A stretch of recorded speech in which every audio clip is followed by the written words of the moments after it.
ஐயா சாமி, கல்யாண வாழ்க்கையில 50-50 ஒன்னே கிடையாது.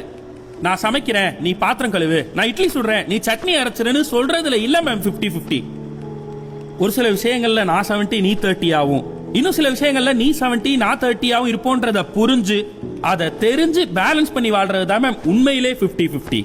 உங்களுக்கு பிடிச்ச ஒவ்வொன்றையும் பார்த்து பார்த்து பார்த்து பண்ணி இன்னைக்கு வரலையும் அவங்களோட பெத்தவங்க அதுக்கான கடனை கட்டிட்டு இருக்காங்க.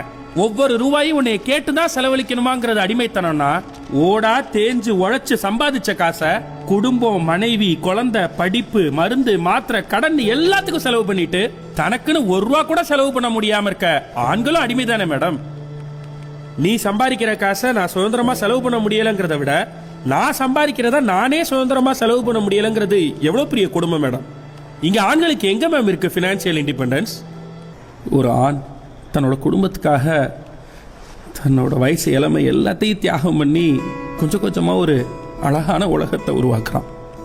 எல்லாத்தையும் உருவாக்கி முடிச்சுட்டு இனி நிம்மதியா வாழ போறோம்னு நினைக்கிறப்ப, நீ என் கூட நேரம் செலவு பண்ணல, நீ குடும்பம் நடத்துறதுக்கே லாய்க்கு இல்லைன்னு சொல்லி அவன் அந்த உலகத்துல தனியா விட்டுட்டு போனா, அவன் அங்கேயே அனாதையா யாரும் இல்லாம அப்படியே நின்னுருவாங்க.